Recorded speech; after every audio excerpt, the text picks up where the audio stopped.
أعوذ بالله من الشيطان الرجيم. بسم الله الرحمن الرحيم. وقال لهم نبيهم إن آية ملكه أن يأتيكم التابوت فيه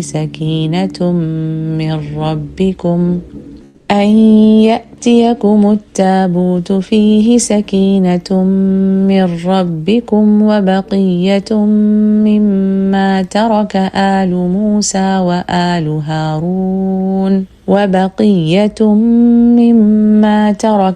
موسى وآل هارون تحمله الملائكة إن في ذلك لآية لكم إن كنتم مؤمنين. ثم أنزل الله سكينته على رسوله وعلى المؤمنين وأنزل جنودا لم تروها وعذب الذين كفروا وذلك جزاء الكافرين.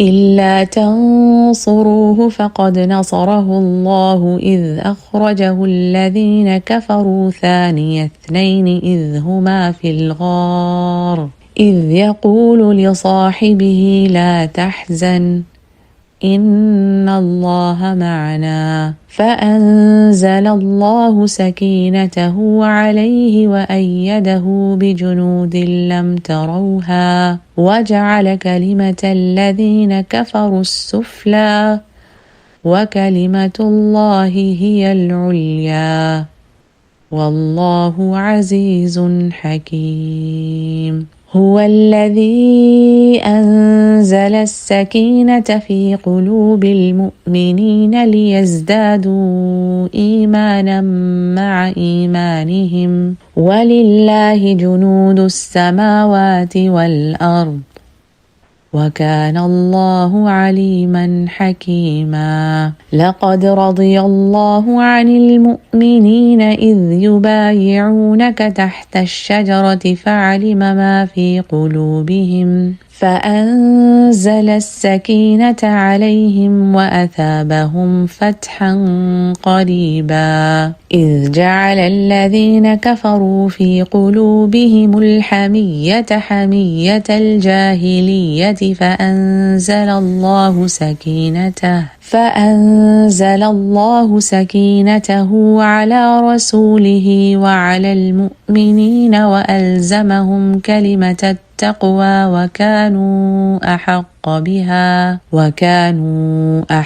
بها وأهلها وكان الله بكل شيء عليما. أعوذ بالله من الشيطان الرجيم. بسم الله الرحمن الرحيم. نحمده ونصلي على رسوله الكريم. أما بعد فأعوذ بالله من الشيطان الرجيم. بسم الله الرحمن الرحيم. رب اشرح لي صدري ويسر لي أمري واحلل عقدة من لساني يفقهوا قولي. ربنا زدنا علما. اللهم فقهنا في الدين. ربي يسر ولا تعسر وتمم بالخير. الحمد لله عدد ما خلق. الحمد لله ملء ما خلق. الحمد لله عدد ما في السماوات وما في الأرض.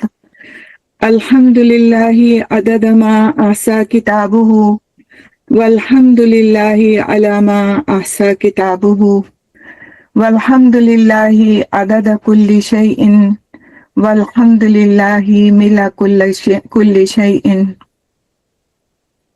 اللهم لك الحمد أنت قيم السماوات والأرض ومن فيهن ولك الحمد لك ملك السماوات والأرض ومن فيهن ولك الحمد أنت نور السماوات والأرض ولك الحمد أنت ملك السماوات والأرض ولك الحمد أنت الحق ووعدك الحق ولقاؤك حق وقولك حق والجنة حق والنار حق والنبيون حق ومحمد صلى الله عليه وسلم حق والساعة حق. اللهم لك أسلمنا وبك آمنا وعليك توكلنا وإليك أنبنا وبك خاصمنا وإليك حاكمنا فاغفر لنا ذنوبنا فاغفر لنا ذنوبنا فاغفر لنا ذنوبنا ما قدمنا وما أخرنا وما أسررنا وما أعلنا۔ اللہ تعالیٰ کا بے پناہ شکر اور احسان ہے کہ اللہ سبحانہ تعالیٰ نے ہم کو ایک مرتبہ پھر سے دورہ قرآن کرنے کی توفیق عطا فرمائی۔ اس مبارک حکمت سے معمور کتاب ہدایت کی شروعات سے پہلے ہم اس مقصد پر غور کریں گے کہ ہم کیوں یہ دورہ قرآن کر رہے ہیں اور اس کے ذریعے سے کن فیوز و برکات کا حصول ممکن ہے۔ نیز یہ کہ قرآن و حدیث اور صحابہ کرام رضی اللہ تعالیٰ عنہم اجمعین اور بزرگان دین نے کس طرح اس کی رغبت دلائی اور کس طرح اس کا شوق پیدا کیا۔ رسول اکرم صلی اللہ علیہ وسلم نے فرمایا، لوگوں میں سے کچھ افراد اللہ والے ہوتے ہیں۔ صحابہ کرام رضی اللہ تعالیٰ عنہم اجمعین نے عرض کیا، اے اللہ کے رسول وہ کون لوگ ہیں؟ فرمایا، قرآن والے وہی اللہ والے اور اللہ کے خاص بندے ہیں۔ تو قرآن کو پڑھتے وقت کن مقاصد پر ہماری نظر ہونا چاہیے، اس کا شعور ضروری ہے۔ اور سب سے بڑا مقصد اللہ کی رضا کا حصول ہے۔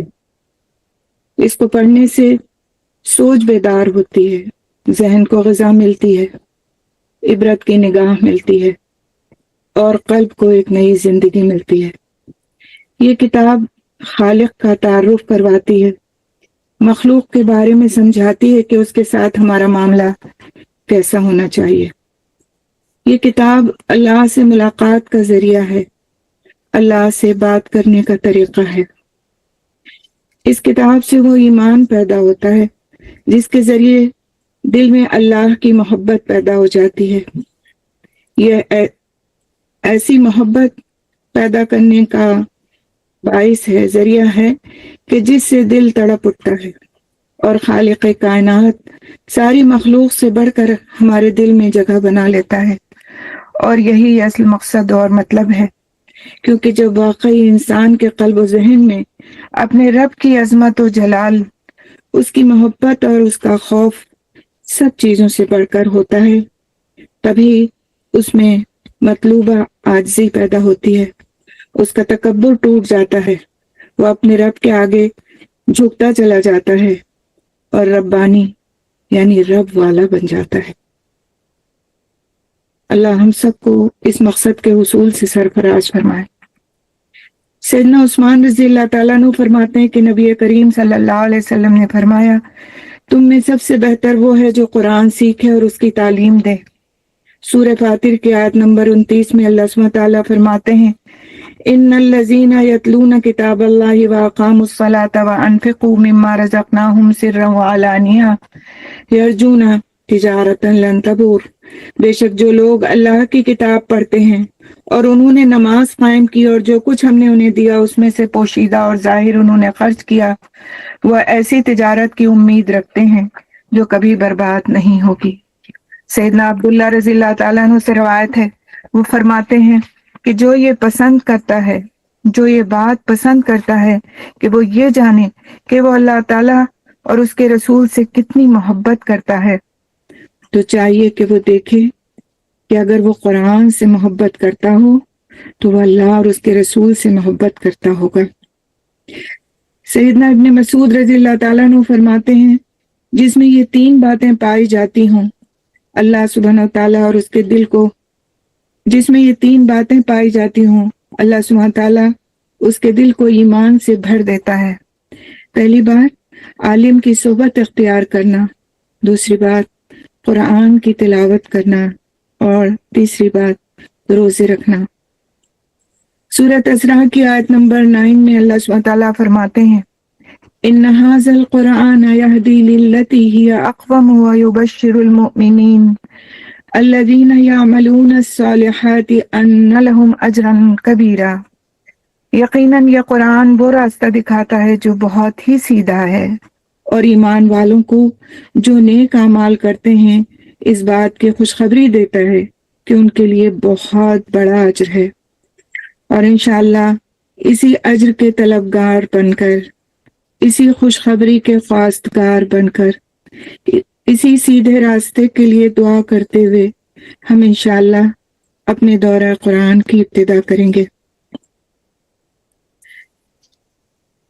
تو قرآن کی اس محفل کا ادب یہ ہے کہ جس کو قرآن نے ہی بیان کیا، وَإِذَا قُرِئَ الْقُرْآنُ فَاسْتَمِعُوا لَهُ وَأَنصِتُوا لَعَلَّكُمْ تُرْحَمُونَ، یعنی جب قرآن پڑھا جائے تو توجہ سے سنو اور خاموش رہو۔ تو دورہ قرآن کے لیے ہم کو اپنی نیت کو خالص کرنا ہے، اور وہ کیا ہے کہ ہماری نیت خالص اللہ کی رضا ہو۔ جو کچھ ہم پڑھیں، جو کچھ ہم سنیں، جو کچھ ہم سیکھیں، سب کچھ اللہ کے خاطر ہو، کسی اور کا اس میں کوئی عمل دخل نہ ہو۔ تو اللہ ہم کو صبر و استقامت عطا فرمائے کہ جو کچھ سنیں اس کو سیکھیں اور آگے پہنچائیں اور عمل کرنے والے بنے۔ کچھ اور قرآن پڑھنے اور سیکھنے کے فوائد پر بھی ہم نظر ڈالیں گے انشاءاللہ تعالی، تاکہ مزید ہمارے اندر اس چیز کا شوق پیدا ہو کہ ہم قرآن جو پڑھنے جا رہے ہیں، جو اس کا دور کرنے جا رہے ہیں، تو وہ ہمارے لیے کتنا فائدہ مند ہے، کس قدر ہمیں اس سے اللہ سبحانہ تعالیٰ کا قرب نصیب ہوتا ہے اور اللہ تعالیٰ کی رحمت ہم کو ملتی ہے۔ قرآن حکیم میں سورۃ انعام کی آیت نمبر 155 میں اللہ سبحانہ تعالیٰ فرماتے ہیں وَهَذَا كِتَابٌ أَنزَلْنَاهُ مُبَارَكٌ فَاتَّبِعُوهُ وَاتَّقُوا لَعَلَّكُمْ تُرْحَمُونَ، اور یہ ایک کتاب ہے جسے ہم نے نازل کیا ہے، بڑی برکت والی، بس اس کی پیروی کرو اور ڈرو تاکہ تم پر رحم کیا جائے۔ اسی طرح سیدنا ابو ہریرہ رضی اللہ تعالیٰ عنہ سے روایت ہے، وہ کہتے ہیں کہ رسول اکرم صلی اللہ علیہ وسلم نے فرمایا، اور جو لوگ اللہ کے گھروں میں سے کسی گھر میں اکٹھے ہو کر اللہ کی کتاب کی تلاوت کرتے ہیں اور آپس میں اس کی درس و تدریس کرتے ہیں، ان پر سکینت نازل ہوتی ہے، رحمت انہیں ڈھانپ لیتی ہے، فرشتے انہیں گھیر لیتے ہیں، اور اللہ ان کا ذکر اپنے پاس موجود فرشتوں میں کرتے ہیں۔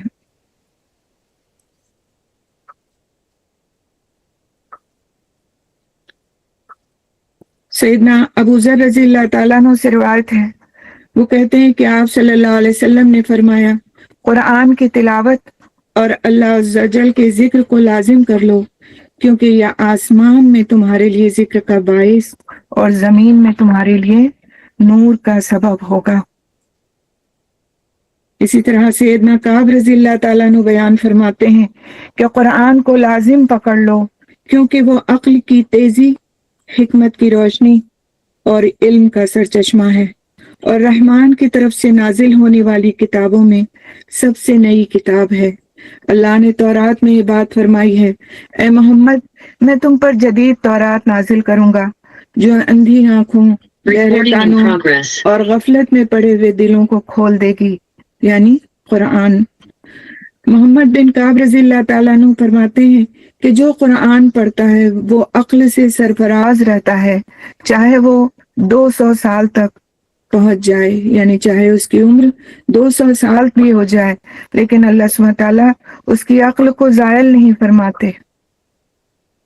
سیدنا ابن عباس رضی اللہ تعالیٰ عنہ کہتے ہیں کہ جو قرآن پڑھتا ہے وہ ارذل العمر کی طرف نہیں لوٹایا جاتا کہ وہ جاننے کے بعد کچھ نہ جان سکے، اور یہی اللہ عز و جل کا فرمان ہے، ثم رددناہ اسفل سافلین الا الذین آمنوا، پھر ہم نے اس کو پسترین حالت کی طرف لوٹا دیا سوائے ان لوگوں کے جو ایمان لائے۔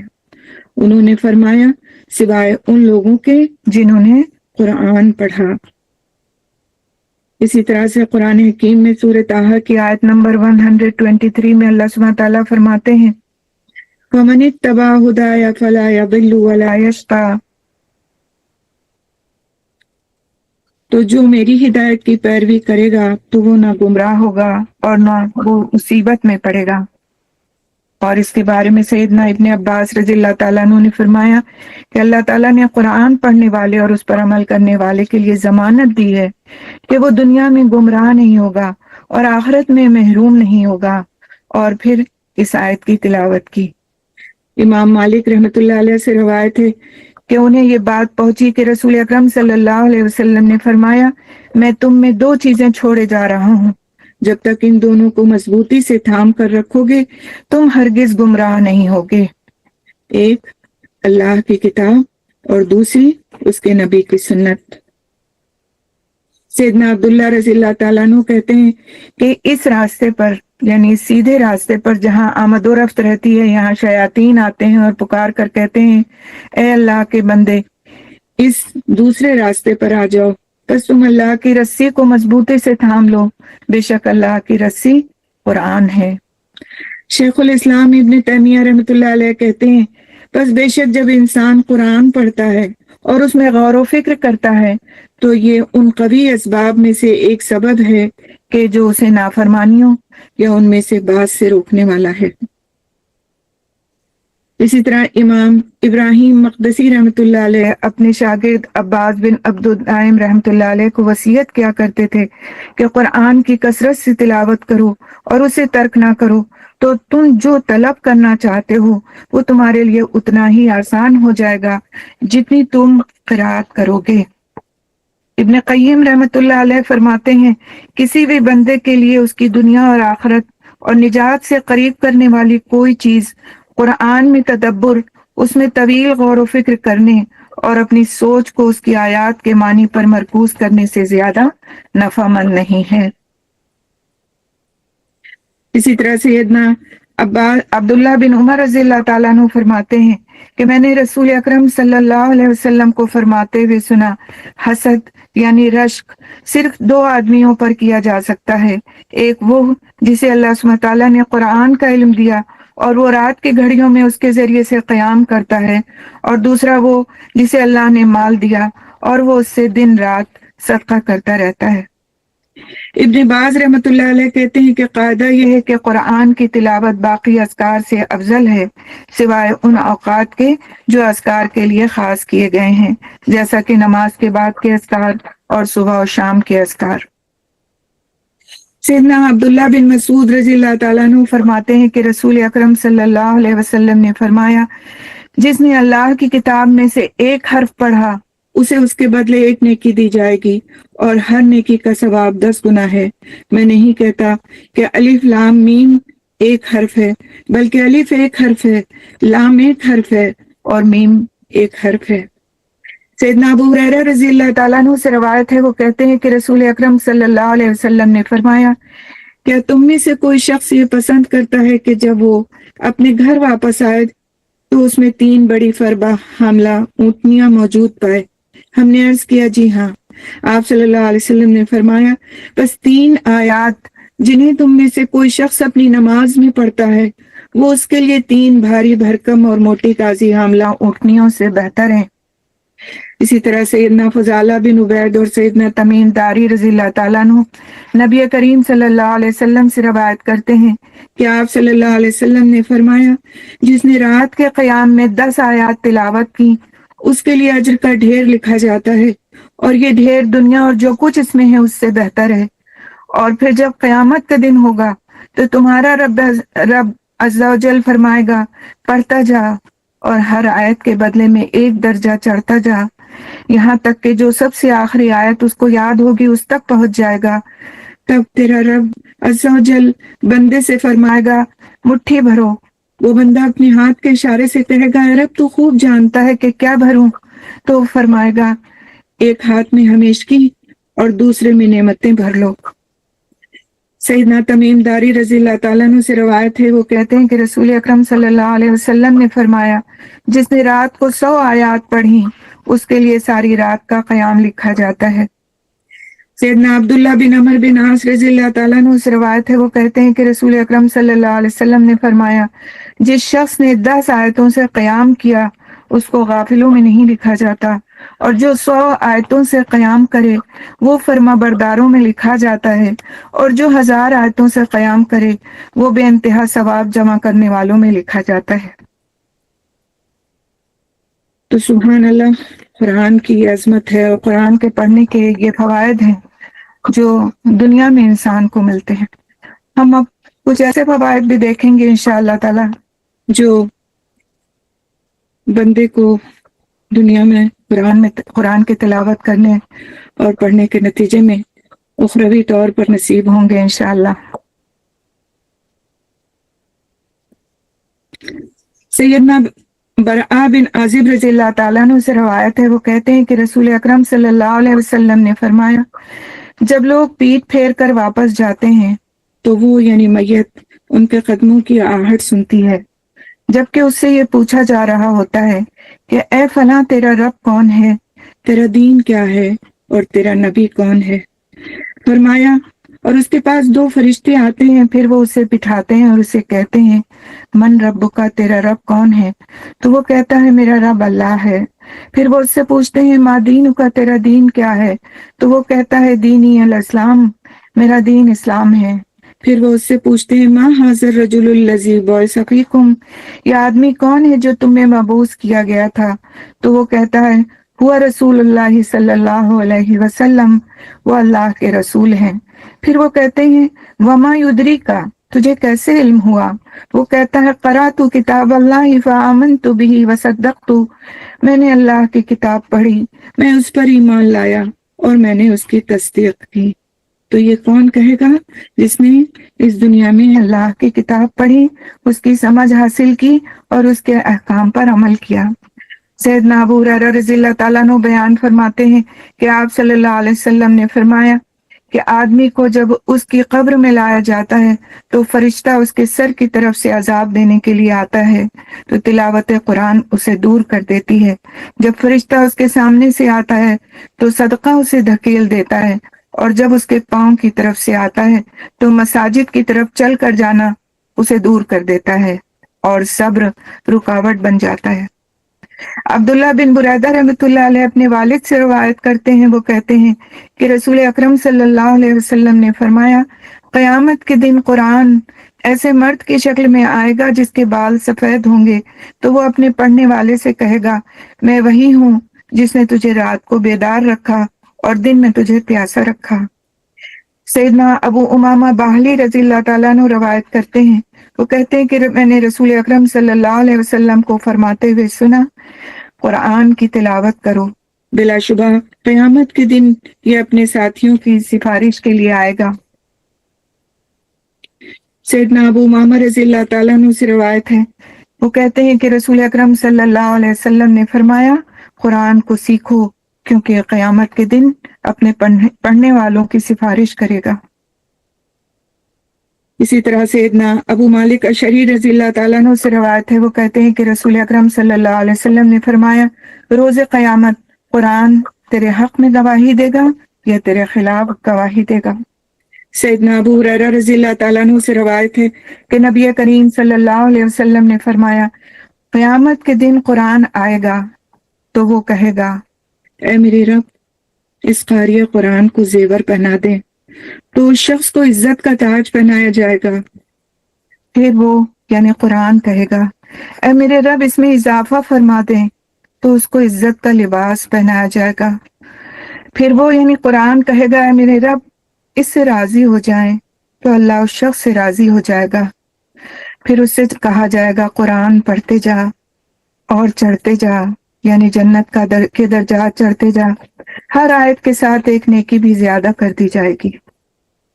سیدنا بریدہ رضی اللہ تعالیٰ عنہ سے روایت ہے، وہ کہتے ہیں کہ رسول اکرم صلی اللہ علیہ وسلم نے فرمایا، جس نے قرآن پڑھا، سیکھا اور اس پر عمل کیا تو اس کے والدین کو قیامت کے دن نور کا ایسا تاج پہنایا جائے گا جس کی روشنی سورج کی روشنی کی طرح ہوگی، اور اس کے والدین کو ایسے 2 ریشمی حلے پہنائے جائیں گے کہ پوری دنیا بھی ان 2 حلوں کی قیمت کے برابر نہ ہوگی۔ وہ دونوں کہیں گے، یہ ہمیں کیوں پہنایا گیا؟ تو کہا جائے گا، تمہارے بچے کے قرآن حاصل کرنے کی وجہ سے۔ اسی طرح قرآن حکیم پڑھنے والوں کا جنت میں مقام بتایا گیا۔ سیدنا ابو ہریرہ رضی اللہ تعالیٰ عنہ سے روایت ہے کہ رسول اکرم صلی اللہ علیہ وسلم نے فرمایا، قرآن قیامت کے دن اس آدمی کے روپ میں آئے گا جس کا رنگ زرد ہوگا اور اپنے ساتھی سے پوچھے گا، کیا تو مجھے پہچانتا ہے؟ پھر قرآن اپنا تعارف پیش کرتے ہوئے کہے گا، میں وہی ہوں جو تجھے راتوں کو بیدار اور دوپہروں کو تجھے پیاسا رکھتا تھا، اور یقیناً ہر تاجر اپنی تجارت کے پیچھے ہوتا تھا، اور میں آج ہر تاجر کو چھوڑ کر تیرے لیے ہوں۔ پھر اسے دائیں ہاتھ میں بادشاہت اور بائیں ہاتھ میں ہمیشگی دی جائے گی، اس کے سر پر تاج وقار کا تاج رکھا جائے گا، اس کے والدین کو دو عمدہ پوشاکیں پہنائی جائیں گی، وہ اس قدر بیش بہا ہوں گی کہ دنیا و ما فیہا کی قیمت ان کا مقابلہ نہیں کر سکتی۔ وہ دونوں کہیں گے، اے رب، یہ پوشاکیں ہمارے لیے کیسے؟ کہا جائے گا، اپنے بیٹے کو قرآن سکھانے کی وجہ سے، اور بے شک صاحب قرآن کو روز قیامت کہا جائے گا کہ پڑھتا جا اور جنت کے درجے چڑھتا جا، اور اس طرح ٹھہر ٹھہر کر پڑھ جس طرح تو دنیا میں ٹھہر ٹھہر کر پڑھتا تھا، پس تیرا مقام وہ ہوگا جہاں تیری آخری آیت ہوگی۔ تو سبحان اللہ، یہ قرآن کی فضیلتیں ہیں۔ اللہ تعالیٰ ہم سب کو ان فضیلتوں سے فوائد حاصل کرنے کی توفیق عطا فرمائے، اور ہم جو یہ رمضان کی تیاری کر رہے ہیں، اللہ تعالیٰ ہمیں رمضان میں بہترین طریقے سے اپنے قرآن کو سمجھنے والا اور خوب خوب پڑھنے والا بنائے۔ یہ دور قرآن بھی رمضان کی ہی ایک تیاری ہے۔ قرآن مجید اللہ کا کلام ہے جسے اللہ تعالیٰ نے انسانوں کی ہدایت کے لیے اتارا، اور اس کے نزول کے لیے رمضان کے بابرکت مہینے کی بابرکت رات کا انتخاب فرمایا۔ ارشاد باری تعالیٰ ہے، انا انزلناہ فی لیلۃ مبارکۃ انا کنا منذرین، سورۃ دخان آیت نمبر 3۔ بے شک ہم نے اس کو ایک مبارک رات میں اتارا کیونکہ ہم ہی خبردار کرنے والے تھے۔ اسی طرح سورۃ البقرہ کی آیت نمبر 185 میں اللہ سبحانہ تعالیٰ نے فرمایا، شہر رمضان الذی انزل فیہ القرآن ھدی للناس وبینات من الھدی والفرقان۔ رمضان وہ مہینہ ہے جس میں قرآن نازل کیا گیا، جو انسانوں کے لیے ہدایت ہے اور ایسی واضح تعلیمات پر مشتمل ہے جو راہ راست دکھانے والی اور حق و باطل کا فرق کھول کر رکھ دینے والی ہیں۔ رمضان میں نبی کریم صلی اللہ علیہ وسلم جبرائیل علیہ السلام کو قرآن سناتے۔ عبداللہ رضی اللہ تعالیٰ عنہ بیان فرماتے ہیں کہ اور رمضان میں ہر رات جبرائیل آپ صلی اللہ علیہ وسلم سے ملاقات کرتے تھے، اور نبی کریم صلی اللہ علیہ وسلم رمضان گزرنے تک انہیں قرآن سناتے۔ ایک اور حدیث سے بھی پتہ چلتا ہے کہ آپ صلی اللہ علیہ وسلم جبرائیل علیہ السلام کو ہر سال ایک بار قرآن کا نازل شدہ حصہ سناتے، اور وفات سے پہلے آخری سال آپ صلی اللہ علیہ وسلم نے 2 بار سنایا، اور یہ صحیح بخاری کی روایت ہے۔ تو ان مذکورہ احادیث سے ہمیں رمضان میں قرآن مجید کے ساتھ آپ صلی اللہ علیہ وسلم کے خصوصی تعلق کا پتہ چلتا ہے۔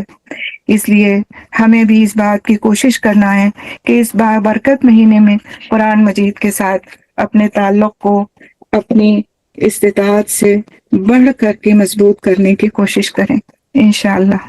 اسی کے ساتھ انشاءاللہ ہم اپنے پہلے جز کی ابتدا کریں گے سورہ فاتحہ کے ساتھ۔ من الشیطان الرجیم، بسم اللہ الرحمن الرحیم، الحمد للہ رب العالمین، الرحمن الرحیم، مالک یوم الدین، إياك نعبد وإياك نستعين، اهدنا الصراط المستقيم، صراط الذين أنعمت عليهم غير المغضوب عليهم ولا الضالين۔ آمین۔ سورہ فاتحہ قرآن مجید کی سب سے پہلی سورت ہے۔ اسے الفاتحہ یعنی فاتحۃ الکتاب بھی کہا جاتا ہے۔ مفسرین نے اس کے 36 مختلف نام ذکر کیے ہیں، مثلا سبع مثانی، ام القرآن، الرقیہ، الصلاۃ وغیرہ۔ اللہ عز و جل نے اس سورت جیسی کوئی سورت پورے قرآن میں دوسری نازل نہیں فرمائی۔ یہی سبع مثانی ہے، یعنی بار بار دہرائی جانے والی 7 آیات۔ اللہ سبحانہ تعالیٰ فرماتے ہیں کہ یہ سورت میرے اور میرے بندے کے درمیان تقسیم شدہ ہے، اور میرے بندے کو وہی ملے گا جو وہ مانگے گا۔ یہ سورت ایک دعا ہے جس میں انسان اللہ سبحانہ تعالیٰ سے اس کی حمد و ثنا کے ساتھ مانگتا ہے۔ نبی صلی اللہ علیہ وسلم ایک دفعہ سفر میں تھے تو ایک آدمی آپ صلی اللہ علیہ وسلم کے پاس اترا۔ وہ کہتا ہے کہ نبی صلی اللہ علیہ وسلم نے اس کی طرف متوجہ ہو کر فرمایا، کیا میں تمہیں افضل حصے کے بارے میں نہ بتاؤں؟ پھر آپ صلی اللہ علیہ وسلم نے اس پر الحمدللہ کی تلاوت فرمائی۔ یہ مکی صورت ہے، نبوت کے ابتدائی زمانے میں نازل ہونے والی پہلی مکمل صورت۔ قرآن کی ابتدا میں اس صورت کی تعلیم دے کر گویا یہ بات واضح کر دی گئی کہ انسان کو اور انسان کو اس بات کی تلقین کر دی گئی کہ وہ اس کتاب کو راہ حق کی جستجو کے لیے پڑھے، طالب حق کی ذہنیت کے ساتھ پڑھے۔ سورہ فاتحہ ایک دعا ہے بندے کی جانب سے، اور پورا قرآن اس کا جواب ہے اللہ کی جانب سے۔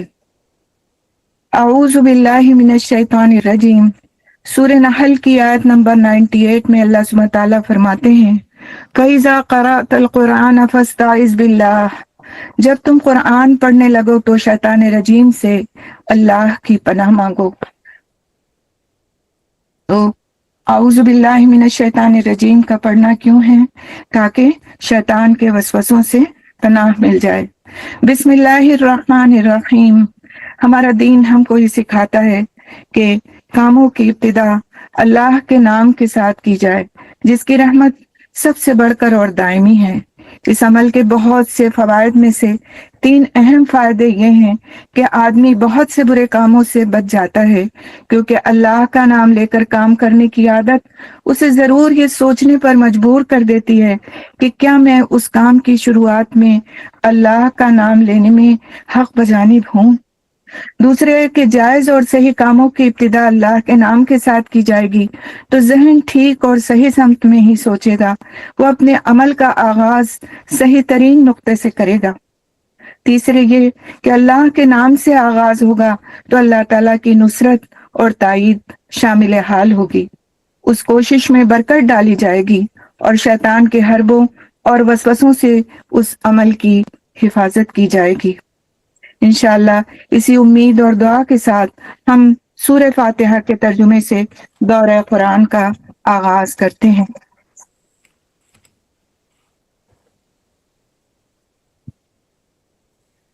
الحمدللہ رب العالمین، تعریف اللہ ہی کے لیے ہے جو تمام کائنات کا رب ہے۔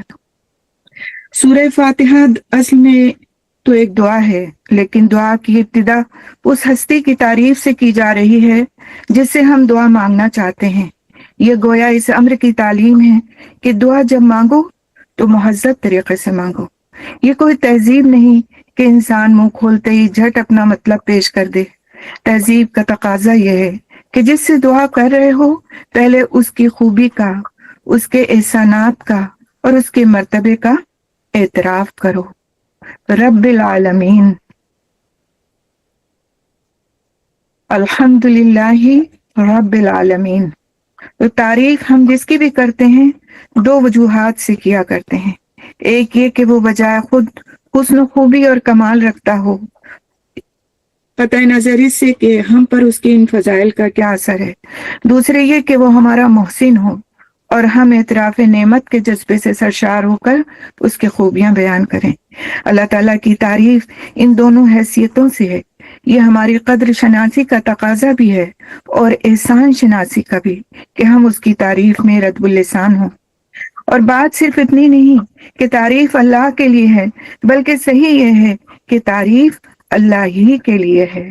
یہ بات کہہ کر ایک بڑی حقیقت پر سے پردہ اٹھایا گیا، اور وہ حقیقت ایسی ہے جس کی پہلی ہی ضرب سے مخلوق پرستی کی جڑ کٹ جاتی ہے۔ دنیا میں جہاں جس چیز اور جس شکل میں بھی کوئی حسن، کوئی خوبی، کوئی کمال ہے، اس کا سرچشمہ اللہ ہی کی ذات ہے۔ کسی انسان، کسی فرشتے، کسی دیوتا کسی سیارے، کسی مخلوق کا کمال کسی مخلوق کا کمال بھی ذاتی نہیں بلکہ اللہ کا عطیہ ہے۔ بس اگر کوئی بھی اس کا مستحق ہے کہ ہم اس کے گرویدہ اور پرستار، احسان مند اور شکر گزار، نیاز مند اور خدمتگار بنے تو وہ خالق کمال ہے، نہ کہ صاحب کمال۔ اسی طرح سے رب کا لفظ جو ہے یہ بھی بڑی اہمیت کا حامل ہے۔ عربی زبان میں 3 معنوں میں یہ لفظ بولا جاتا ہے: مالک اور آقا، مربی یعنی پرورش کرنے والا، خبرگیری اور نگہبانی کرنے والا، اور تیسرا فرما روا اور حاکم، مدبر اور منتظم۔ اللہ سبحانہ تعالیٰ ان سب معنوں میں کائنات کا رب ہے۔ الرحمن الرحیم، رحمان اور رحیم ہے، رحمان اور رحیم ہے۔ تو انسان کا خاصہ یہ ہے کہ جب کوئی چیز اس کی نگاہ میں بہت زیادہ ہوتی ہے تو وہ مبالغے کے صیغوں میں اس کو بیان کرتا ہے، اور الرحمن اور رحیم مبالغے کے صیغے ہیں، یعنی اللہ سبحانہ تعالیٰ بہت زیادہ رحمان بھی ہے اور رحیم بھی ہے۔ قرآن حکیم میں رحمان کا لفظ تقریباً 75 بار اور رحیم کا لفظ تقریباً 100 بار آیا ہے۔ اللہ سبحانہ تعالیٰ کے 5 نام اس صورت میں ہیں، 5 نام اس صورت میں ہیں: اللہ، رب، الرحمن، الرحیم اور مالک۔ مالک یوم الدین روز جزا کا مالک ہے، یعنی اس دن کا مالک جب کہ تمام اگلی پچھلی نسلوں کو جمع کر کے ان کے کارنامہ زندگی کا حساب لیا جائے گا اور ہر انسان کو اس کے عمل کا پورا صلہ یا بدلہ مل جائے گا۔ اللہ کی تعریف میں رحمان اور رحیم کہنے کے بعد مالک روز جزا کہنے سے یہ بات نکلتی ہے کہ وہ صرف مہربان ہی نہیں ہے بلکہ منصف بھی ہے، اور منصف بھی ایسا بااختیار منصف کہ آخری فیصلے کے روز وہی پورے اقتدار کا مالک ہوگا۔ ایاک نعبد و ایاک نستعین، ہم تیری ہی عبادت کرتے ہیں اور تجھ ہی سے مدد مانگتے ہیں۔ عبادت کا لفظ بھی عربی زبان میں 3 معنوں میں استعمال ہوتا ہے: پوجا اور پرستش، اطاعت اور فرمانبرداری، بندگی اور غلامی۔ اس مقام پر تینوں معنی بیک وقت مراد ہیں، یعنی ہم تیرے پرستار بھی ہیں، مطیع فرمان بھی اور بندہ و غلام بھی۔ اور بات صرف اتنی ہی نہیں کہ ہم تیرے ساتھ یہ تعلق رکھتے ہیں، بلکہ واقعی حقیقت یہ ہے کہ ہمارا تعلق صرف تیرے ہی ساتھ ہے۔ ان تینوں معنوں میں سے کسی معنی میں بھی کوئی دوسرا ہمارا معبود نہیں ہے، اور تیرے ساتھ ہمارا تعلق محض عبادت ہی کا نہیں ہے بلکہ استعانت کا بھی ہے، مدد کا بھی ہے۔ ہم تیرے ہی ساتھ استعانت کا تعلق بھی رکھتے ہیں۔ ہمیں معلوم ہے کہ ساری کائنات کا رب تو ہی ہے اور ساری طاقتیں تیرے ہی ہاتھ میں ہیں اور ساری نعمتوں کا تو ہی اکیلا مالک ہے، اس لیے ہم اپنی حاجتوں کی طلب میں تیری ہی طرف رجوع کرتے ہیں۔ تیرے ہی آگے ہمارا ہاتھ پھیلتا ہے، تیری مدد پر ہی ہمارا اعتماد ہے۔ اسی بنا پر ہم اپنی درخواست لے کر تیری خدمت میں حاضر ہو رہے ہیں کہ عبادت بھی تیری مدد کے بغیر ممکن نہیں، اور تو ہی ہمیں توفیق عطا فرما سکتا ہے۔ اہدنا الصراط المستقیم، ہمیں سیدھا راستہ دکھا، یعنی زندگی کے ہر شعبے میں خیال اور عمل اور برتاؤ کا وہ طریقہ ہمیں بتا جو بالکل صحیح ہو، جس میں غلط بینی اور غلط کاری اور بد انجامی کا خطرہ نہ ہو، جس پر چل کر ہم سچی فلاح اور سعادت حاصل کر سکیں۔ صراط الذین انعمت علیہم غیر المغضوب علیہم ولا الضالین، ان لوگوں کا راستہ جن پر تو نے انعام فرمایا۔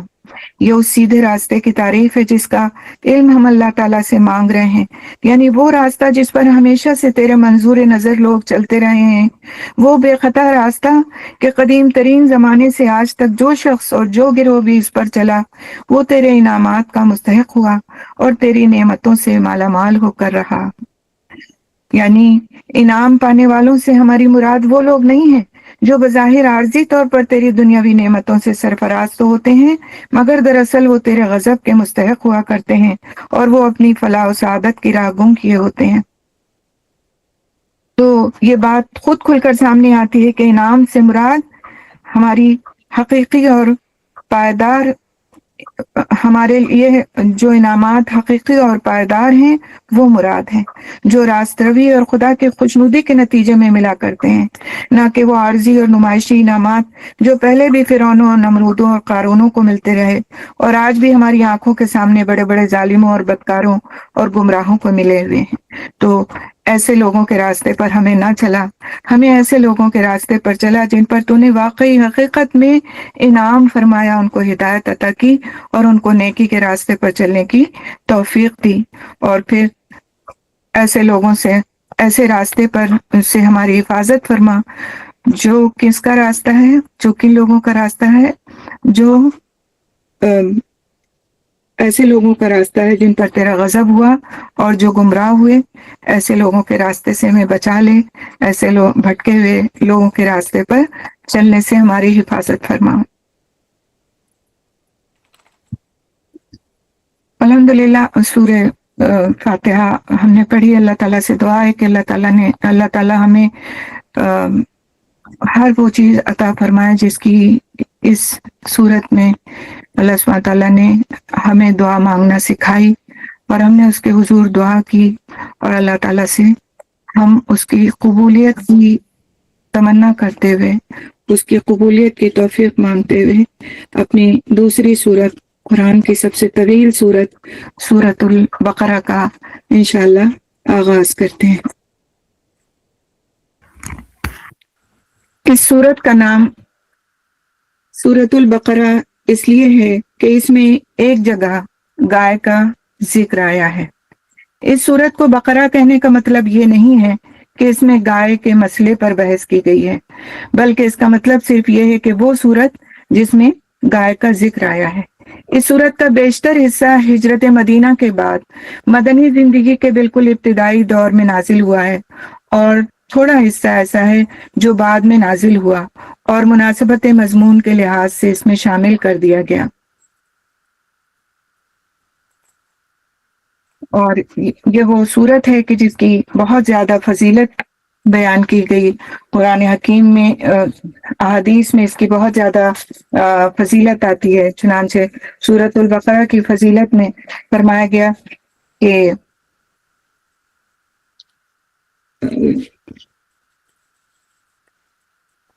وہ سیدنا ابو امامہ رضی اللہ تعالیٰ عنہ سے روایت ہے، کہتے ہیں کہ رسول اکرم صلی اللہ علیہ وسلم نے فرمایا، قرآن کو سیکھو کیونکہ قیامت کے دن اپنے پڑھنے والوں کی سفارش کرے گا۔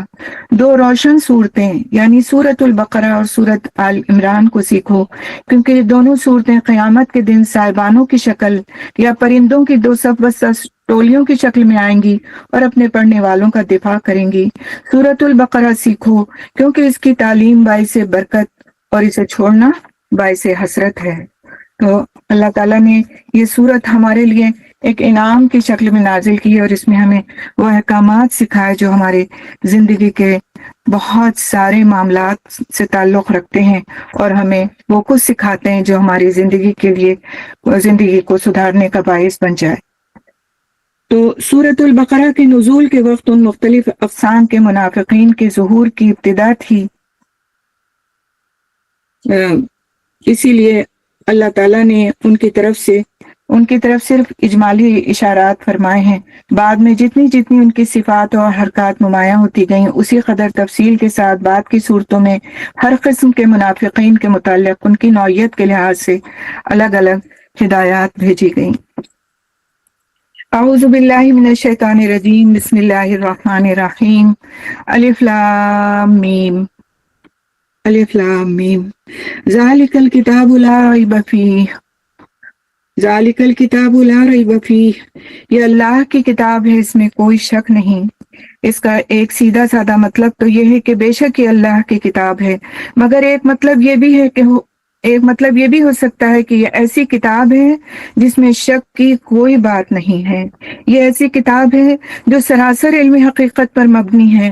اس کا مصنف وہ ہے جو تمام حقیقتوں کا علم رکھتا ہے، اس لیے فی الواقع اس میں شک کے لیے کوئی جگہ نہیں۔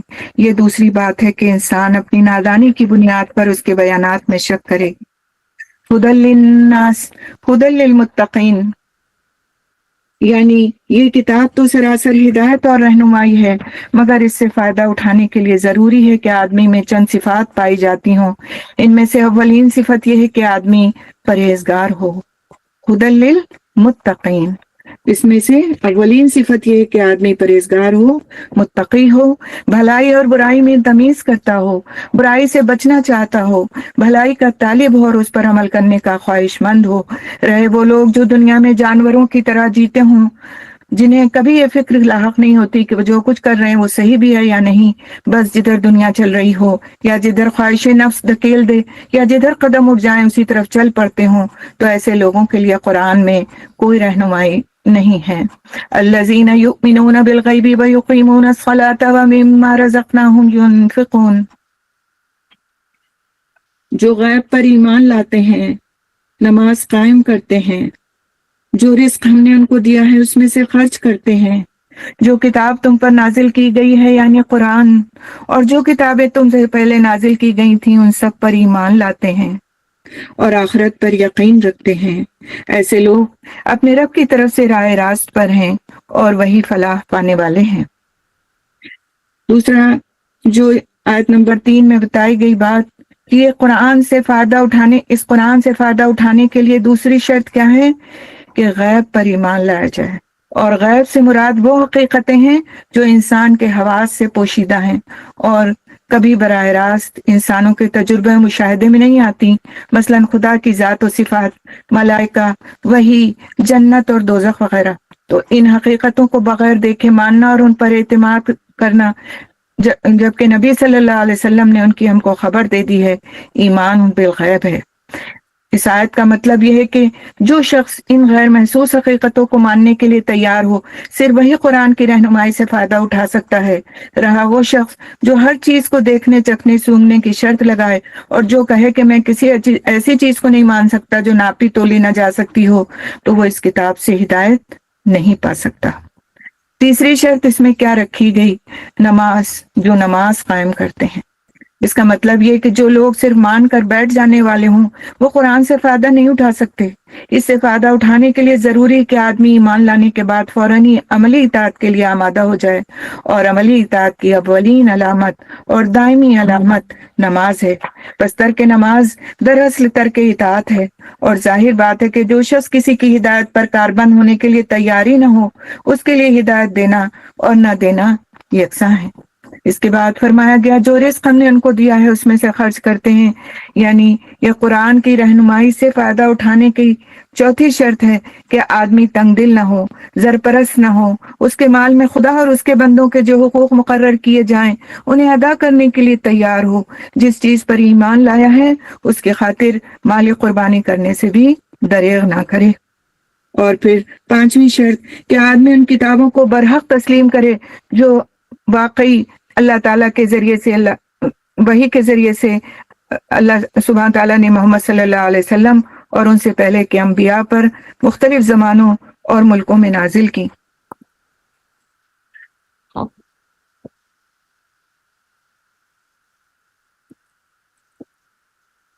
تو اللہ سبحانہ تعالیٰ فرماتے ہیں کہ ایسے لوگ اپنے رب کی طرف سے راہ راست پر ہیں اور وہی فلاح پانے والے ہیں۔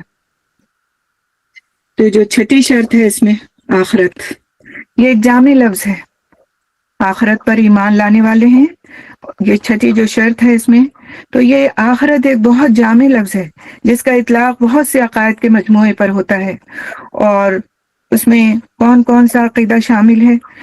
پہلا یہ کہ انسان اس دنیا میں غیر ذمہ دار نہیں ہے بلکہ اپنے تمام اعمال کے لیے خدا کے سامنے جواب دہ ہے۔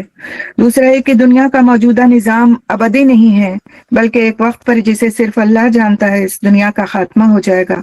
تیسرے یہ کہ اس عالم کے خاتمے کے بعد اللہ سبحانہ تعالیٰ ایک دوسرا عالم بنائے گا اور اس میں پوری نوع انسانی کو جو ابتدائے آفرینت سے قیامت تک زمین پر پیدا ہوئی تھی بیک وقت دوبارہ پیدا کرے گا اور سب کو جمع کر کے ان کے اعمال کا حساب لے گا اور ہر ایک کو اس کے کیے کا پورا بدلہ دے گا۔ تو آخرت پر یقین بہت ضروری ہے اس کے لیے کہ جو اپنے رب کی طرف سے، اپنے رب کی فلاح کا امیدوار ہو.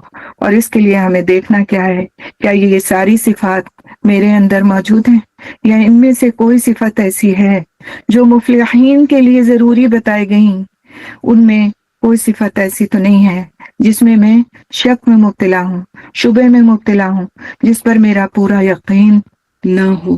تو ہمیں خود اپنے آپ کو چیک کرنا ہے کہ ان ساری صفات سے ہم اپنے آپ کو مزین کریں، کہیں پر کمی ہے تو اس کو دور کرنے کی کوشش کریں. آگے اللہ سبحانہ تعالیٰ فرماتے ہیں ان الذین کفروا سواء علیہم اانذرتہم ام لم تنذرہم لا یؤمنون. جن لوگوں نے ان باتوں کو تسلیم کرنے سے انکار کر دیا، ان کے لیے یکساں ہے خواہ تم انہیں خبردار کرو یا نہ کرو، بہرحال وہ ماننے والے نہیں ہیں. اللہ تعالیٰ نے ان کے دلوں اور ان کے کانوں پر مہر لگا دی ہے اور ان کی آنکھوں پر پردہ پڑ گیا ہے، وہ سخت سزا کے مستحق ہیں. یعنی وہ 6 کی 6 شرطیں جن کا اوپر ذکر ہوا ہے اگر پوری نہیں کی گئیں اور ان سب کو یا ان میں سے کسی ایک کو بھی قبول کرنے سے انکار کر دیا گیا ہر دھرمی کی وجہ سے، تو پھر کیا ہے کہ وَلَهُمْ عَذَابٌ عَظِيمٌ، اور ان کے لیے بہت بڑا عذاب ہے. یہ جو بات اس میں کہی گئی ختم اللہ علی قلوبہم وعلی سمعہم، اس کا مطلب یہ نہیں ہے کہ اللہ تعالیٰ نے مہر لگا دی تھی اس لیے انہوں نے تسلیم کرنے سے انکار کر دیا، بلکہ اس کا مطلب یہ ہے کہ جب انہوں نے ان بنیادی امور کو رد کر دیا جن کا ذکر اوپر کیا گیا ہے مفلحین کے لیے کہ وہ ایسے لوگ فلاح پانے والے ہوں گے، جب ان بنیادی امور کو انہوں نے رد کر دیا اور اپنے لیے قرآن کے پیش کردہ راستے کے خلاف دوسرا راستہ پسند کر لیا، تو اللہ تعالیٰ نے ان کے دلوں اور کانوں پر مہر لگا دی. تو جو مہر لگائی گئی یہ انسان کے اپنے اعمال کی بنیاد پر لگائی گئی، اللہ تعالیٰ کی طرف سے اس پر ظلم نہیں کیا گیا کہ اس کے کانوں اور دل پر مہر لگا دی جائے کہ وہ پھر ہدایت کی طرف آ ہی نہ سکے. آگے اللہ سبحانہ تعالیٰ فرماتے ہیں بعض لوگ ایسے بھی ہیں جو کہتے ہیں کہ ہم اللہ پر اور آخرت کے دل پر بعض لوگ ایسے بھی ہیں جو کہتے ہیں کہ ہم اللہ پر اور آخرت کے دن پر ایمان لائے ہیں، حالانکہ در حقیقت وہ مومن نہیں ہیں. وہ اللہ اور ایمان لانے والوں کے ساتھ دھوکہ بازی کر رہے ہیں، مگر دراصل وہ خود اپنے آپ ہی کو دھوکے میں ڈال رہے ہیں اور انہیں اس کا شعور نہیں. ان کے دلوں میں ایک بیماری ہے جسے اللہ نے اور زیادہ بڑھا دیا، اور جو جھوٹ وہ بولتے ہیں اس کی پاداش میں ان کے لیے دردناک سزا ہے. یعنی وہ اپنے آپ کو اس غلط فہمی میں مبتلا کر رہے ہیں کہ ان کی یہ منافقانہ روش ان کے لیے مفید ثابت ہوگی، حالانکہ دراصل یہ ان کو دنیا میں بھی نقصان پہنچائے گی اور آخرت میں بھی. تو اللہ تعالیٰ سے ہمیں اپنی کمیوں کو دکھانے کے لیے دعا کرنا چاہیے کہ اللہ تعالیٰ اگر ہمارے اندر کوئی کمی ہے تو اللہ سبحانہ تعالیٰ ہمیں دکھا دے کہ ہمارے اندر کیا کمی ہے. یہاں پر بیماری سے مراد منافقت کی بیماری ہے، اور اللہ کی اس بیماری میں اضافہ کرنے کا مطلب یہ ہے کہ وہ منافقین کو ان کے نفاق کی سزا فوراً نہیں دیتا بلکہ انہیں ڈھیل دیتا ہے، اور اس ڈھیل کا نتیجہ یہ ہوتا ہے کہ منافق لوگ اپنی چالوں کو بظاہر کامیاب ہوتے دیکھ کر اور زیادہ منافق اور مکمل منافق بنتے چلے جاتے ہیں. جس بیماری کا یہاں پر ذکر کیا گیا تو ہم دیکھیں کہ اگر دل بیمار ہو تو نیکی اور بدی کی تمیز ختم ہو جاتی ہے. اس لیے دل کو سلیم بنانے کے لیے گناہوں سے پرہیز ضروری ہے. دل کو سلیم بنانے کے لیے کتاب ہدایت سے اپنا رابطہ مضبوط کرنے کی ضرورت ہے تاکہ ہمارے دل ایسے مریض نہ ہو جن کا یہاں پر تذکرہ کیا گیا فی قلوبہم مرض فزادہم اللہ مرضا ولہم عذاب علیم. جن کے دل مریض ہوتے ہیں، بیمار ہوتے ہیں، تو اللہ سبحانہ تعالیٰ ان کو اور زیادہ پھر ان کے مرض میں بڑھا دیتا ہے. تو ایسے بیمار دلوں کا علاج صرف اور صرف قرآن ہے. وَإِذَا قِيلَ لَهُمْ لَا تُفْسِدُوا فِي الْأَرْضِ قَالُوا إِنَّمَا نَحْنُ مُصْلِحُونَ أَلَا إِنَّهُمْ هُمُ الْمُفْسِدُونَ وَلَكِنْ لَا يَشْعُرُونَ. اور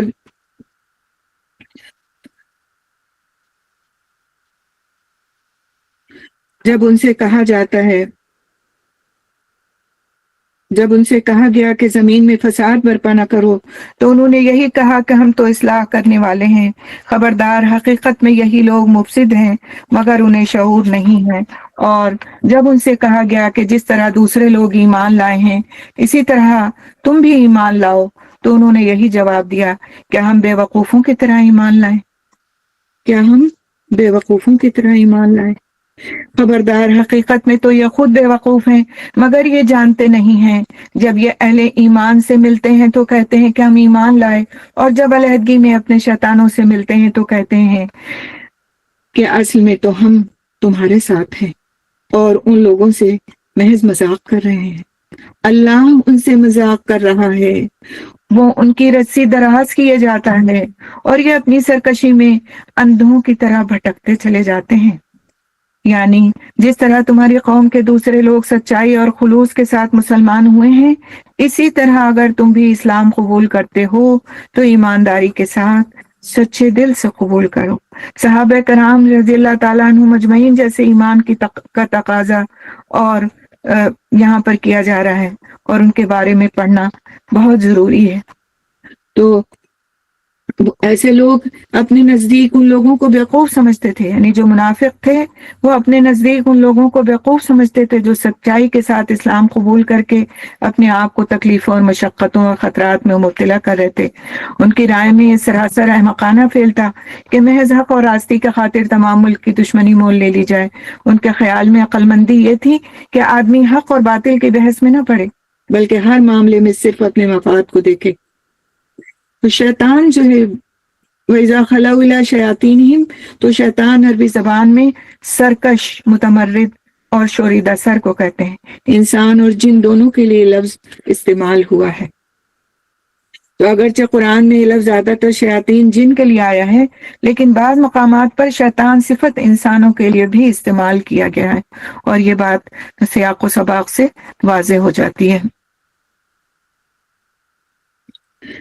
تو اللہ سبحانہ وتعالیٰ فرماتے ہیں کہ وہ ان کی رسی دراز کرتا ہے، ان کے اعمال کی ان کو فوری سزا نہیں دیتا تاکہ وہ اپنی سرکشی میں بڑھتے چلے جائیں، اور اللہ ان کی رسی دراز کیے چلا جاتا ہے اور آخر میں پھر ان کو اپنا انجام آخرت میں دیکھنا ہوگا۔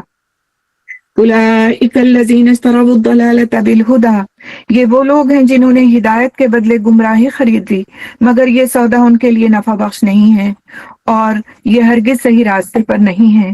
ان کی مثال ایسی ہے جیسے ایک شخص نے آگ روشن کی اور جب اس نے سارے ماحول کو روشن کر دیا تو اللہ نے ان کا نور بصارت سلب کر لیا اور انہیں اس حال میں چھوڑ دیا کہ تاریکیوں میں انہیں کچھ نظر نہیں آتا۔ یہ بہرے ہیں، گونگے ہیں، اندھے ہیں، اب یہ نہ پلٹیں گے۔ مطلب یہ کہ جب ایک اللہ کے بندے نے روشنی پھیلائی اور حق کو باطل سے، صحیح کو غلط سے، راہ راست کو گمراہیوں سے چھانٹ کر بالکل نمایاں کر دیا، تو جو لوگ دیدہ بینا رکھتے تھے ان پر تو ساری حقیقتیں روشن ہو گئیں، مگر یہ منافق جو نفس پرستی میں اندھے ہو رہے تھے ان کو اس روشنی میں کچھ نظر نہیں آیا۔ اللہ نے نور بصارت سلب کر لیا کے الفاظ سے یہ غلط فہمی نہیں ہونا چاہیے کہ ان کی تاریکی میں بھٹکنے کی ذمہ داری خود ان پر نہیں ہے۔ اللہ نور بصارت اسی کا سلب کرتا ہے جو خود حق کا طالب نہیں ہوتا، خود ہدایت کے بجائے گمراہی کو اپنے لیے پسند کرتا ہے، خود صداقت کا روشن چہرہ نہیں دیکھنا چاہتا۔ جب انہوں نے نور حق سے منہ پھیر کر ظلمت باطلی میں بھٹکنا چاہا تو اللہ سبحانہ تعالیٰ نے انہیں اسی کی توفیق دے دی، تو یہ پھر حق بات سننے کے لیے بہرے، حق گوئی کے لیے گونگے اور حق بینی کے لیے اندھے بن گئے۔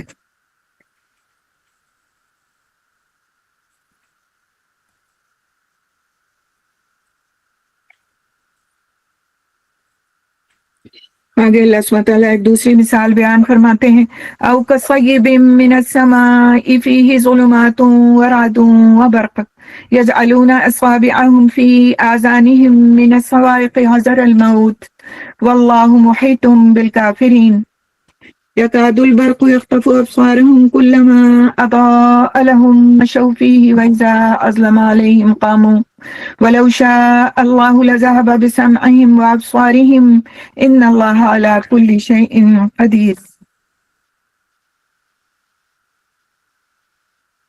یا پھر ان کی مثال یوں سمجھو کہ آسمان سے زور کی بارش ہو رہی ہے اور اس کے ساتھ اندھیری گھٹا اور کڑک اور چمک بھی ہے۔ یہ بجلی کے کڑاکے سن کر اپنی جانوں کے خوف سے کانوں میں انگلیاں ٹھونسے لیتے ہیں، اور اللہ ان منکرین حق کو ہر طرف سے گھیرے میں لیے ہوئے ہے۔ چمک سے ان کی حالت یہ ہو رہی ہے کہ گویان قریب بجلی ان کی بصارت اچک لے جائے گی۔ جب ذرا کچھ روشنی انہیں محسوس ہوتی ہے تو اس میں کچھ دور چل لیتے ہیں، اور جب ان پر اندھیرا چھا جاتا ہے تو کھڑے ہو جاتے ہیں۔ اللہ چاہتا تو ان کی سماعت اور بصارت بالکل ہی سلب کر لیتا، یقیناً وہ ہر چیز پر قادر ہے۔ یعنی کانوں میں انگلیاں ٹھونس کر وہ اپنے آپ کو کچھ دیر کے لیے اس غلط فہمی میں تو ڈال سکتے ہیں کہ ہلاکت سے بچ جائیں گے، مگر فی الواقع وہ اس طرح بچ نہیں سکتے، کیونکہ اللہ تعالیٰ اپنی تمام طاقتوں کے ساتھ ان پر محیط ہے۔ تو پہلی مثال ان منافقین کی تھی جو دل میں قطعی منکر تھے اور کسی غرض و مصلحت سے مسلمان بن گئے تھے، اور یہ جو دوسری مثال ہے یہ ان کی ہے جو شک اور تذبذب اور کمزور ایمان میں مبتلا تھے، کچھ حق کے قائل بھی تھے مگر ایسی حق پرستی کا قائل نہیں تھے کہ اس کے خاطر تکلیفوں اور مصیبتوں کو برداشت کر جائیں۔ تو آخر میں یہ جو بات فرمائی گئی، وَلَوْ شَاءَ اللَّهُ لَذَهَبَ بِسَمْعِهِمْ وَأَبْصَارِهِمْ إِنَّ اللَّهَ عَلَى كُلِّ شَيْءٍ قَدِيرٌ، یعنی جس طرح پہلے قسم کے منافقین کا نور بصارت اللہ سبحانہ تعالیٰ نے بالکل سلب کر لیا، اسی طرح اللہ ان کو بھی حق کے لیے اندھا بہرا بنا سکتا تھا، مگر اللہ کا یہ قاعدہ نہیں ہے۔ جو کسی حد تک دیکھنا اور سننا چاہتا ہے اسے اتنا بھی دیکھنے سننے نہ دے، تو جس قدر حق دیکھنے اور سننے کے لیے یہ تیار تھے اسی قدر سماعت و بصارت اللہ تعالیٰ نے ان کے پاس رہنے دی۔ تو ہمیں اپنا جائزہ لینا چاہیے کہ ہم حق کی طرف کتنا مائل ہیں، کتنی ہماری توجہ ہے، کتنی ہماری خواہش ہے اور کتنی ہماری تڑپ ہے کہ ہم حق کی طرف اپنے آپ کو متوجہ کریں اور اس کے لیے کوشش اور محنت کریں، کیونکہ حق اسی کو حاصل ہوتا ہے جس کے اندر تڑپ ہو، جس کے اندر طلب ہو اور جو کوشش کرے۔ ان تین چیزوں کے بغیر ہم چاہیں کہ ہم کو ہدایت حاصل ہو جائے، ہم حق کو سمجھ لیں، ہم اس پر عمل پیرا ہو جائیں، یہ ناممکن سی بات ہے۔ آگے اللہ سبحانہ تعالیٰ فرماتے ہیں، یا ایھا الناس اعبدوا ربکم الذی خلقکم والذین من قبلکم لعلکم تتقون، لوگو بندگی اختیار کرو اپنے اس رب کی جو تمہارا اور تم سے پہلے جو لوگ ہو گزرے ہیں ان سب کا خالق ہے، تمہارے بچنے کی توقع اسی صورت سے ہو سکتی ہے۔ اگرچہ قرآن کی دعوت تمام انسانوں کے لیے عام ہے، مگر اس دعوت سے فائدہ اٹھانا یا نہ اٹھانا لوگوں کی اپنی آمادگی پر اور اس آمادگی کے مطابق اللہ کی توفیق پر منحصر ہے۔ لہٰذا پہلے انسانوں کے درمیان فرق کر کے واضح کر دیا گیا کہ کس قسم کے لوگ اس کتاب کی رہنمائی سے فائدہ اٹھا سکتے ہیں اور کس قسم کے لوگ فائدہ نہیں اٹھا سکتے۔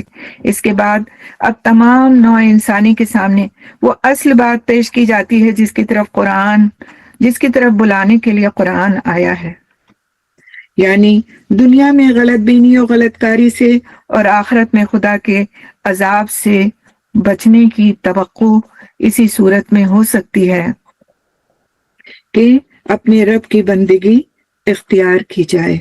لوگوں بندگی اختیار کرو اس رب کی جو تمہارا اور تم سے پہلے جو لوگ ہو کر گزرے ہیں ان سب کا خالق ہے، تمہارے بچنے کی توقع اسی صورت میں ہے، تم بچ اسی صورت میں سکتے ہو۔ پھر یہ بات جو کہی گئی، اللہ سبحانہ تعالیٰ نے فرمایا قرآن حکیم میں یہ آیت نمبر 22 سے، الذی جعل لکم الارض فراشا، وہی تو ہے جس نے تمہارے لیے زمین کا فرش بچھایا، آسمان کی چھت بنائی، اوپر سے پانی برسائے اور اس کے ذریعے سے ہر طرح کی پیداوار نکال کر تمہارے لیے رزق بہم پہنچایا۔ پر جب تم یہ جانتے ہو تو دوسروں کو اللہ کا مد مقابل نہ ٹھہراؤ، یعنی جب تم خود بھی اس بات کے قائل ہو اور تمہیں معلوم ہے کہ یہ سارے کام اللہ ہی کے ہیں تو پھر تمہاری بندگی اسی کے لیے خاص ہونا چاہیے۔ دوسرا کون اس کا حقدار ہو سکتا ہے کہ تم اس کی بندگی بجا لاؤ؟ اور اگر تمہیں اس امر میں شک ہے، وَإِن كُنتُمْ فِي رَيْبٍ، اور اگر تمہیں اس امر میں شک ہے کہ کتاب جو ہم نے اپنے بندے پر اتاری ہے یہ ہماری ہے یا نہیں، تو اس کی مانند ایک ہی صورت بنا لاؤ اپنے سارے ہم نواؤں کو بلا لو، ایک اللہ کو چھوڑ کر باقی جس جس کی چاہو مدد لے لو۔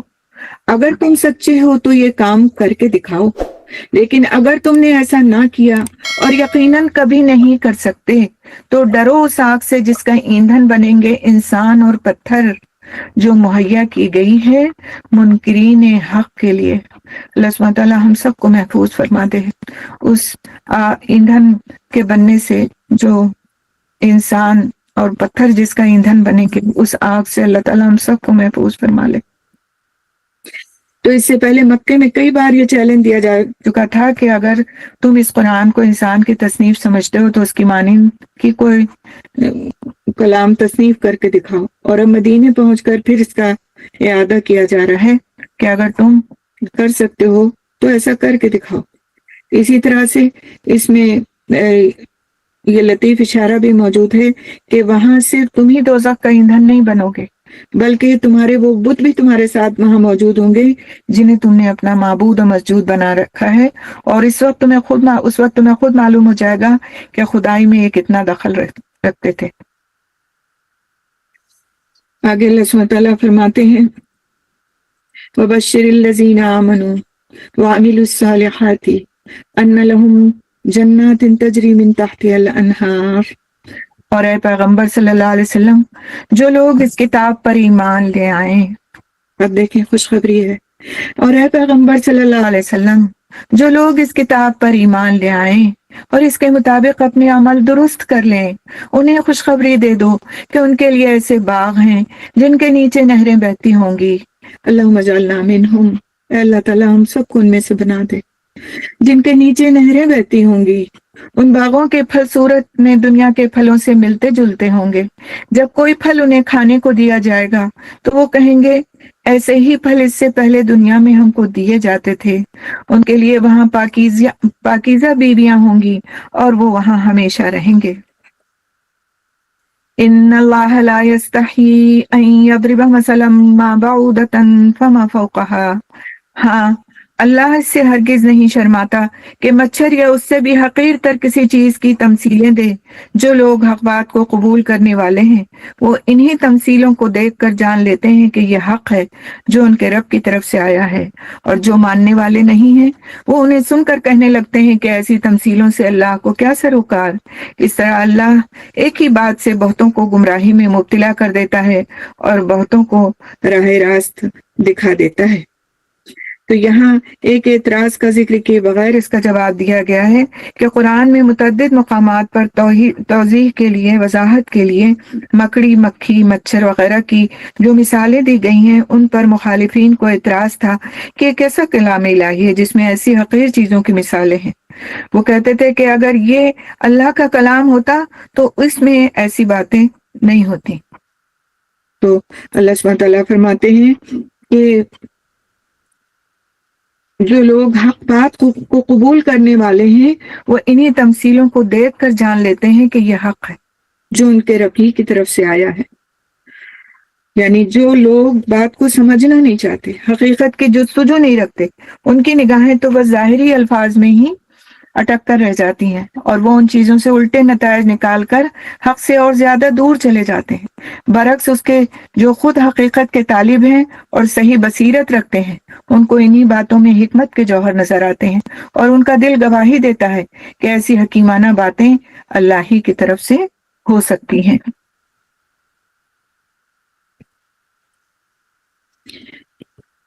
آگے اللہ سبحانہ تعالیٰ فرماتے ہیں یضل بہ کثیرا ویہدی بہ کثیرا، اس طرح اللہ تعالیٰ ایک ہی بات سے بہتوں کو گمراہی میں مبتلا کر دیتا ہے اور بہتوں کو راہ راست دکھا دیتا ہے، اور گمراہی میں وہ انہی کو مبتلا کرتا ہے جو فاسق ہیں۔ جو کون ہیں؟ فاسق ہیں، نافرمان ہیں، اطاعت کی حد سے نکل جانے والے ہیں۔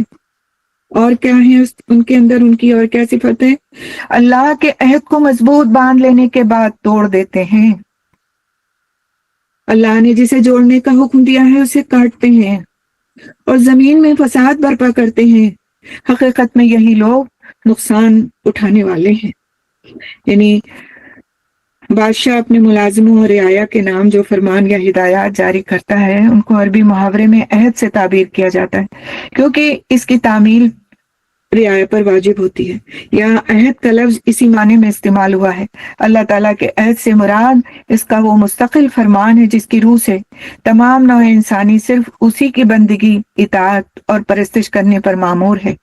مضبوط باندھ لینے کے بعد سے اشارہ اس طرف ہے کہ آدم علیہ السلام کی تخلیق کے وقت تمام نوع انسانی سے اس فرمان کی پابندی کا اقرار لے لیا گیا تھا، یعنی مضبوط عہد باندھ لیا گیا تھا، اور آج حال کیا ہے کہ اس کو مضبوط باندھ لینے کے بعد توڑا جا رہا ہے۔ تو اللہ تعالیٰ نے جسے جوڑنے کا حکم دیا تھا اس کو وہ کاٹتے ہیں۔ اس سے کیا مراد ہے کہ جن روابط کے قیام اور استحکام پر انسان کی اجتماعی اور انفرادی فلاح کا انحصار ہے اور جنہیں درست رکھنے کا اللہ تعالیٰ نے حکم دیا ہے اس پر یہ لوگ پیشہ چلاتے ہیں۔ تو اس مختصر سے جملے میں اس قدر وسعت ہے کہ انسانی تمدن اور اخلاق کی پوری دنیا پر جو دو آدمیوں کے تعلق سے لے کر عالمگیر بین الاقوامی تعلقات تک پھیلی ہوئی ہے، صرف یہی ایک جملہ حاوی ہے۔ روابط کو کاٹنے سے مراد محض تعلقات انسانی کا انقطاع ہی نہیں ہے، بلکہ تعلقات کے صحیح اور جائز صورتوں کے سوا جو صورتیں بھی اختیار کی جائیں وہ اسی میں آ جائیں گی، کیونکہ ناجائز اور غلط روابط کا انجام وہی ہے جو روابط کو کاٹ دینے کا ہے، یعنی بین الانسانی معاملات کی خرابی اور نظام اخلاق اور تمدن کی بربادی۔ تو ایسے لوگوں کی کیا خصوصیات بتائی گئی ہیں جو فاسق ہیں؟ جو اللہ کے عہد کو مضبوط باندھ لینے کے بعد توڑ دیتے ہیں، اللہ نے جسے جوڑنے کا حکم دیا ہے اسے کاٹتے ہیں اور زمین میں فساد برپا کرتے ہیں۔ تو ان تین جملوں میں فسق اور فاسق کی مکمل تعریف بیان کر دی گئی ہے۔ خدا اور بندے کے تعلق اور انسان کے تعلق کو کاٹنے یا بگاڑنے کا لازمی نتیجہ فساد ہے، اور جو اس فساد کو برپا کرتا ہے وہی فاسق ہے۔ اللہ سبحانہ تعالیٰ ہم سب کو محفوظ رکھے۔ اگر ہمارے اندر ان میں سے کوئی بھی بات ہے تو ہمیں اس سے کوشش کر کے نجات حاصل کرنا چاہیے کہ ہم میں اس میں سے کوئی بھی بات باقی نہ رہنے پائے، کہ ہمارا شمار اللہ نہ کرے، خدا نہ کرے، فاسقین میں ہو جائے۔ کیونکہ اللہ سبحانہ تعالیٰ آگے فرماتے ہیں حقیقت میں یہی لوگ نقصان اٹھانے والے ہیں، اور یہ نقصان کہاں کا نقصان ہوگا؟ آخرت کا نقصان ہوگا۔ کیف تکفرون باللہ وکنتم امواتا فاحیاکم، تم اللہ کے ساتھ کفر کا رویہ کیسے اختیار کرتے ہو حالانکہ تم بے جان تھے، اس نے تم کو زندگی عطا کی، پھر وہی تمہاری جان سلب کرے گا، پھر وہی تمہیں دوبارہ زندگی عطا کرے گا، پھر اسی کی طرف تمہیں پلٹ کر جانا ہے۔ وہی تو ہے جس نے تمہارے لیے زمین کی ساری چیزیں پیدا کی، پھر اوپر کی طرف توجہ فرمائی اور 7 آسمان استوار کیے، اور وہ ہر چیز کا علم رکھنے والا ہے۔ وہ ہر چیز کا علم رکھنے والا ہے۔ تو اس فقرے میں 2 اہم حقیقتوں پر متنبہ فرمایا گیا ہے۔ ایک یہ کہ تم اس خدا کے مقابلے میں کفر و بغاوت کا رویہ اختیار کرنے کی جرات کیسے کرتے ہو، جو تمہاری تمام حرکات سے باخبر ہے، جس سے تمہاری کوئی حرکت چھپی نہیں رہ سکتی۔ دوسرے کہ جو خدا، جو اللہ، جو رب تمہارے تمام حقائق کا علم رکھتا ہے، جو در حقیقت علم کا سرچشمہ ہے، اس سے منہ موڑ کر بجز اس کے کہ تم جہالت کی تاریکیوں میں بھٹکو، اور کیا نتیجہ نکل سکتا ہے جب اس کے سوا علم کا اور کوئی منبع ہی نہیں ہے، کوئی سورس ہی نہیں ہے، جب اس کے سوا اور کہیں سے وہ روشنی مل ہی نہیں سکتی جس میں تم اپنی زندگی کا راستہ صاف دیکھ سکو، تو آخر اس سے روح گردانی کرنے میں، منہ موڑنے میں کیا فائدہ تم نے دیکھا ہے؟ تو یہیں تک ہم رکتے ہیں انشاءاللہ تعالیٰ اس رکو تک، رکو نمبر 2 تک، اور انشاءاللہ رکو نمبر 3 سے ہم کل شروع کریں گے۔ سبحان اللہ بحمدہ، سبحانک اللہم وبحمدک، نشہد ان لا الہ الا انت، نستغفرک نتوب الیک۔ اللہ سبحانہ تعالیٰ سے بہت دعا ہے کہ اللہ تعالیٰ نے ہم کو جو توفیق عطا فرمائی ہے اللہ تعالیٰ ہم سے اس کو قبول فرما لے۔ اللہم اجعل عملی کلہ صالحا واجعلہ لوجہک خالصا ولا تجعل لأحد فیہ شیئا۔